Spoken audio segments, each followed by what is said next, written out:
और लिबास बदल दें तो शायद बहुत से लोग इनको पहचानने लग जाएंगे। जी हाँ, इनका नाम है जस्टिस डी.वाई. चंद्रचूड़ और आज इन्होंने देश के सबसे बड़े जज यानी चीफ जस्टिस ऑफ इंडिया की शपथ ली।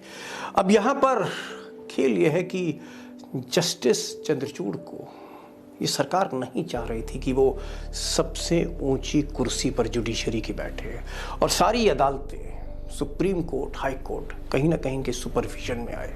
ऐसा ये सरकार नहीं चाहती थी और उसकी बहुत सी कोशिशें भी हुई। मैं उसको आगे बताऊंगा कि कारण क्या थे। बहरहाल जैसा होता है, विधि का विधान होता है, नियति का खेल होता है। जस्टिस चंद्रचूड़ आखिर में चीफ जस्टिस बनी गए। अब इनका जिक्र मैं इसलिए कर रहा हूं कि आज जो देश के हालात हैं, जहां पर मीडिया कंप्रोमाइज्ड है, जहां लोग कहते हैं अदालतें कंप्रोमाइज्ड हैं, जहां पर जुडिशरी घबराती है, जहां पर कॉरपोरेट कदमों में बिछा है अडानी से अंबानी तक, और जहां नौकरशाही मोदी जी की मुट्ठी में, आईएएस, आईपीएस, आईआरएस, आप सर्विसेज के नाम लेते जाइए, सबकी सब मुट्ठी में है। और फिर मसल पार भी उनके पास है, मनी पार भी उनके पास है। सारी एजेंसियां सलाम करती हैं, सरकारी एजेंसियां मोदी जी को। ऐसे दौर में जब अर्थव्यवस्था बिखरी हुई है, देश में एक अजीब सा एक माहौल है, ये आदमी जो इस वक्त टॉप पर बैठा हुआ है, अगर ये चाह जाए तो मैं आपको यकीन दिलाने की कोशिश कर रहा हूं, जैसे कहीं ना कहीं कोई उम्मीद की किरण दिखती है, उस बिना पर मैं कह रहा हूं कि यह आदमी चाहे तो देश बदल सकता है। कैसे देश के लोगों को आप भरोसा दिलाएंगे कि किस तरीके से न्यायपालिका उनके साथ है? मेरे कार्य से देश के लोगों को, नागरिकों को मैं विश्वास दिलाऊंगा, शब्दों से ही केवल नहीं पर कार्य से। और दोस्तों, आज मैं चीफ जस्टिस ऑफ इंडिया उनका जिक्र क्यों कर रहा हूं, उनकी ताकत का जिक्र क्यों कर रहा हूं? मैं ये क्यों कह रहा हूं कि अगर कोई शख्स है इस मुल्क में जो प्रधानमंत्री पर लगाम कस सकता है तो वो फिर चीफ जस्टिस ऑफ इंडिया ही है, क्योंकि कॉन्स्टिट्यूशन ऑफ इंडिया ने, हिंदुस्तान के संविधान ने इतनी ताकत दी है इस कुर्सी को, इस सीट ऑफ पावर को, जो एपेक्स बॉडी है जुडिशरी की। और अगर आप देखें इतिहास, चाहे वो इंदिरा गांधी हो, इमरजेंसी हो, या फिर कोई भी रिजीम हो, कोई भी प्रधानमंत्री हो, अगर किसी ने चूड़ी कसी है तो चीफ जस्टिस ऑफ इंडिया ही रहा है। जब विपक्ष बिखरा है, व्यवस्था बिखरी है, कानून बिखरा है, तो इस देश को हमेशा चीफ जस्टिस ऑफ इंडिया ने ही संभाला है और इतिहास इसका साक्षी है।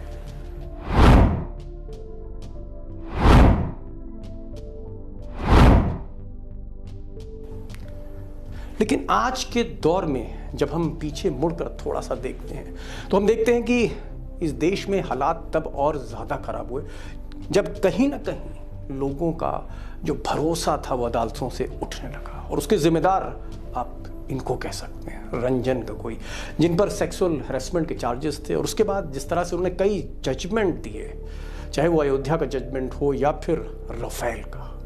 राफेल में जिस तरह से क्लीन चिट दी और 2019 में सरकार ही बचा ले गए रंजन गोगोई, और बदले में साल भर बाद ये राज्यसभा के सदस्य बने, तब जुडिशरी पर लोगों का भरोसा कम हुआ। और उसके बाद अगर आप देखें तो चीफ जस्टिस एस.ए. बोबडे ये जो आए, इनका भी टेन्योर कोई ऐसा नहीं था जिसमें कहीं ना कहीं लोगों को उम्मीद की किरण दिख रही थी। और हकीकत यह है कि रंजन गोगोई हो या बोबडे हो, मैं किसी पर कोई टिप्पणी नहीं कर रहा हूँ, लेकिन एक परसेप्शन ऐसा बनने लगा कि इस देश में अब सब कुछ कंप्रोमाइज़ हो गया है। चाहे वो मीडिया हो, चाहे वो ब्यूरोक्रेसी हो, चाहे वो जुडिशरी हो, चाहे वो कॉरपोरेट हो, सब का सब मैनेज हो रहा है, मैनिपुलेट हो रहा है। और यहाँ पर लोगों का व्यवस्था पर से यकीन कम होने लगा। अब दोस्तों, जस्टिस चंद्रचूड़ से ये सरकार या ये व्यवस्था क्यों नहीं कंफर्टेबल थी, क्यों थोड़ी सी असहज थी, नहीं चाहती थी कि ये बने, बल्कि कोशिश तो ये भी हो रही थी कि कहीं ना कहीं चीफ जस्टिस का जो टेन्योर है वो 2 साल फिक्स किया जा रहा था। उस पर मैं कभी और वीडियो बनाऊंगा। और उस तरह से इनको कहीं ना कहीं माइनस किया जा रहा था कि चीफ जस्टिस बन ही ना पाए।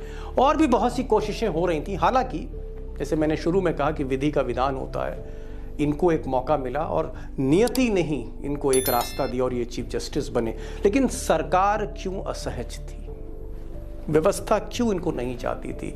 चंद्रचूड़ का नाम सुनकर सरकार में कुछ लोग घबराते क्यों हैं?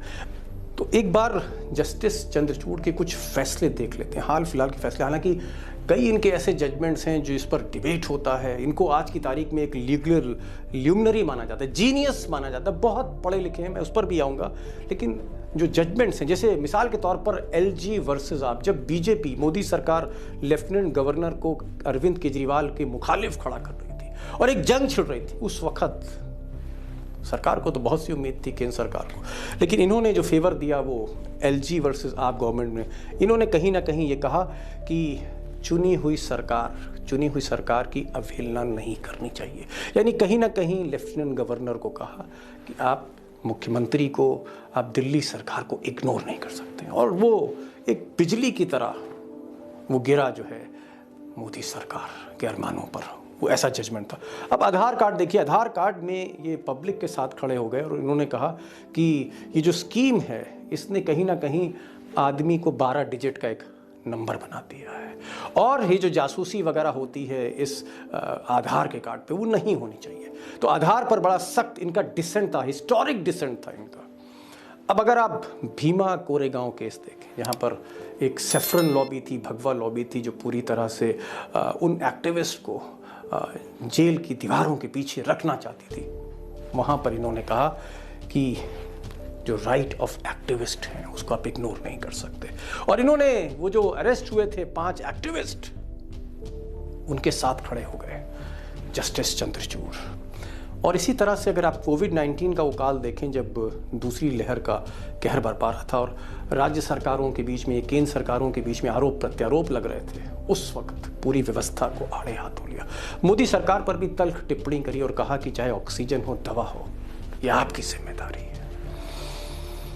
RTI में भी इनके जो आप कह सकते हैं जिस तरह के फैसले हैं, और खासकर ये वो जज थे जिन्होंने कहा कि चीफ जस्टिस ऑफ इंडिया, इस देश का नंबर 1 जज, उसका दफ्तर भी ट्रांसपेरेंट होना चाहिए, कोई चीज़ छुपानी नहीं चाहिए। तो ये एक किरदार है जस्टिस चंद्रचूड़ का, जिनके पिता वाई चंद्रचूड़ इस देश के लॉन्गेस्ट सर्विंग चीफ जस्टिस थे, और वो भी एंटी एस्टेब्लिशमेंट थे। सरकारों को उनसे भी कहीं ना कहीं दिक्कत होती थी, और वही गुण बेटे में भी दिख रहे हैं। अब आप कहेंगे कि सरकार को दिक्कत क्या है चंद्रचूड़ से? अगर हम नॉर्मल एक टेन्योर देखें चीफ जस्टिस का कि कितने दिन तक वो कुर्सी पर रहते हैं मुख्य न्यायाधीश की, तो कोई 6 महीना, कोई 3 महीना, कोई 7 महीना, कोई 8 महीना ऑन एन एवरेज। लेकिन जस्टिस चंद्रचूड़ क्योंकि बहुत यंग एज में जज बन गए थे, ये रिटायर होंगे 10 नवंबर 2024 को। यानी जो सुपर फाइनल है इस देश का, यानी मोदी जी का जो मुस्तकबिल है, आगे का जो सफर है, तीसरी बार शपथ लेने का, उसके बीच में जो अहम पड़ाव है अगला लोकसभा इलेक्शन, उस वक्त जस्टिस चंद्रचूड़ तब भी चीफ जस्टिस होंगे। ये रिटायर हो रहे हैं 10 नवंबर 2024 को, और लोकसभा का जो इलेक्शन है, जो फाइनल है मोदी जी का, वो मई 2024 को होना है। और ये सही बात है कि जस्टिस चंद्रचूड़ रंजन गोगोई नहीं है, दिक्कत यहीं पर। अब दोस्तों, रंजन गोगोई साहब का मैं बार बार जिक्र क्यों कर रहा हूं? क्योंकि रंजन गोगोई जिस वक्त चीफ जस्टिस थे, उस वक्त मोदी जी पर तमाम संगीन आरोप लग रहे थे, मुसीबतों में घिरे थे, नोटबंदी की मुसीबत में, GST के नेटवर्क को लेकर बहुत से आरोप उन पर लग रहे थे, और सबसे बड़ा आरोप राफेल डील का था। फ्रांस में जांच शुरू हो गई थी, और ऐसे में विपक्ष का पूरा नैरेटिव ही था राफेल डील, करप्शन चार्जेस, और ऐसे में रंजन गोगोई जो चीफ जस्टिस थे, उन्होंने क्लीन चिट दी। और भी कई फैसले हैं, जैसे अयोध्या को लेकर फैसला उन्होंने दिया, और फिर बाद में इस देश ने देखा कि उनको इनाम भी मिला, वो राज्यसभा के मेंबर बने। और रंजन गोगोई के बाद जब एस.ए. बोबडे साहब आए, तो एस.ए. बोबडे के जो फैसले थे, या जो उनका रोल था, या जो इमेज था, वो कहीं ना कहीं एंटी इस्टेब्लिशमेंट नहीं थी, सरकार कंफर्टेबल थी। लेकिन अब ये जो सिलसिला है, सरकार कंफर्टेबल लेकिन अब ये जो सिलसिला है इसको शायद चंद्रचूड़ ऐसा लग रहा है कि वो तोड़ने जा रहे हैं। अब जस्टिस चंद्रचूड़ में उम्मीद क्यों दिखती है? उसका एक प्रमुख कारण यह है कि जब ये इलाहाबाद हाई कोर्ट के चीफ जस्टिस थे तब इनके अगर आप फैसले देखें तो ये सरकार से कभी दबे नहीं। जब ये बॉम्बे हाई कोर्ट में जज थे तब भी सरकार से दबे नहीं। ज़्यादातर इनके जो फैसले थे, जजमेंट थे, प्रो पब्लिक थे। और इसके अलावा व्यवस्था पर हमेशा इन्होंने प्रहार किया।